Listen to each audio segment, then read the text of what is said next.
Hey, guys, welcome back to the biggest agricultural platform in Namibia, known as Nduna Wengombe, which means headman of cattle. My name, of course, Mitchell Mutumba Simata, aka the headman of cattle.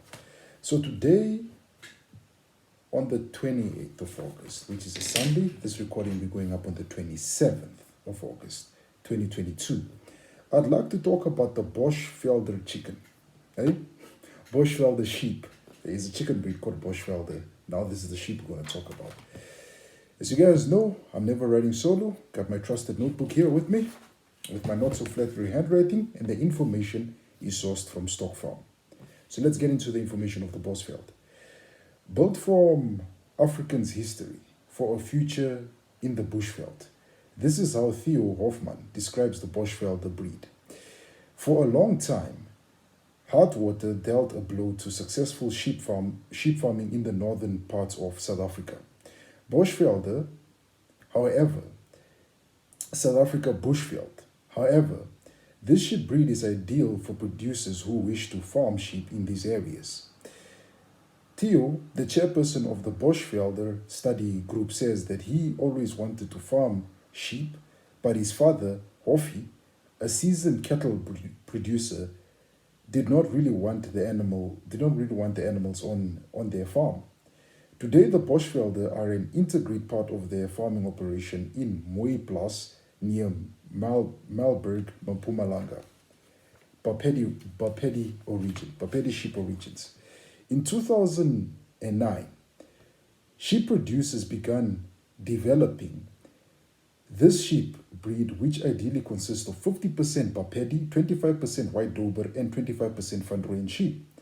The aim was to produce an animal that could adapt to the demanding conditions of the bushveld and especially offer resistance to hot water and parasites.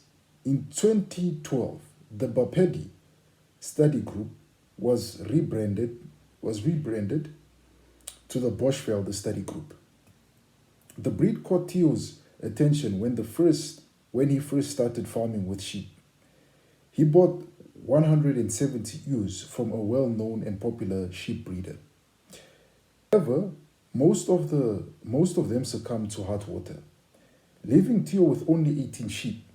He borrowed a Bapedi ram to use on the remaining flock, and the offspring gave him new direction to his business. From then on, he only purchased Bapedi ewes. Development of the breed.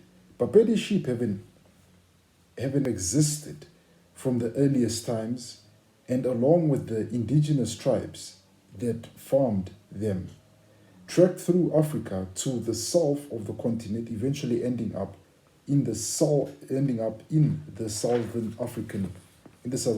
African bushveld. Through the ages, natural selection ensured that only the hardiest sheep that were able to adapt to the changing conditions of the continent survived and multiplied. But while this marked Bapedi sheep's very appealing, their carcass did not meet the requirements of today's competitive market. To produce better slaughter animals, White Dober rams were used on Bapedi ewes, which constituted a remarkable improvement. The offsprings yield better growth and develop into much improved slaughter lambs. Later, Van Rooyen sheep were added to the breeding program to supplement the meat quality, longevity, and maternal traits of the sheep. The Van Rooyen is also known for its ability to be drought tolerant and to thrive under extensive conditions.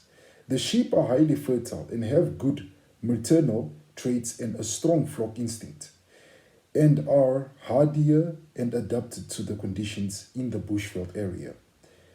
The breed offers sheep producers the opportunity to farm profitably in these regions.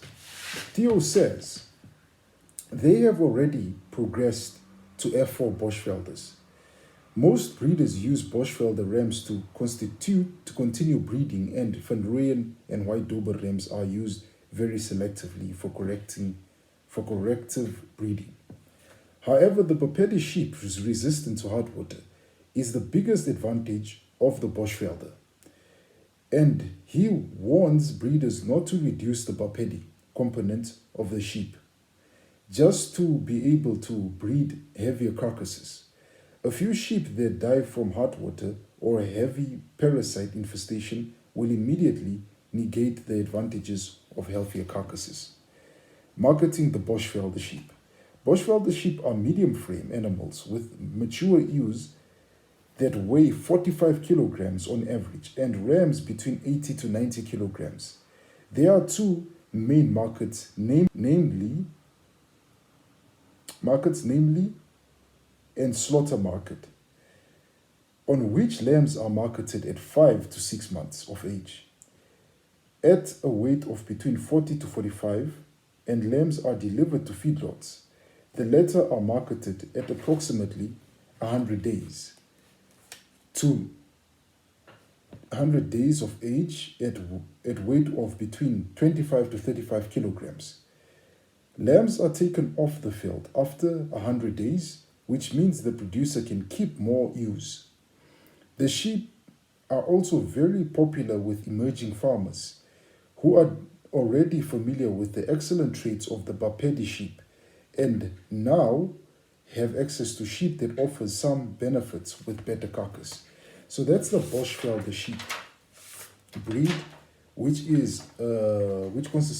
constitutes 50% Bapedi, 25% Dober, and 25% Van Rooyen.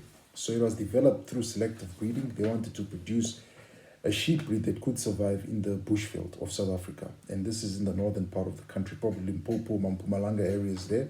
And they developed the Bosvelder. So that's the Bosvelder sheep breed. Do we have them in Namibia? I don't think so. I think probably there are farmers out there who might breed them here in the country. They should hit me in the comment section. I'd love to interview them and just talk to them and hear how this sheep breed is performing. But I haven't really heard about it in this country. I know the familiar ones are the Dober, Van Rooyen, Meatmaster, and then Persian sheep. And Persian sheep and some of the indigenous and the Damara sheep. But the Bosvelder, not really. Bapedi sheep, more in South Africa. We don't have Bapedi sheep here. But that is my 2 cents. The information is sourced from another big agricultural magazine known as Stock. I don't want to mispronounce its name. Stock Farm. Yeah, Stock Farm, South Africa. Another South African magazine which talks about this sheep breed, which is the Bosvelder. With that said, ladies and gentlemen, I just want to say bye for now.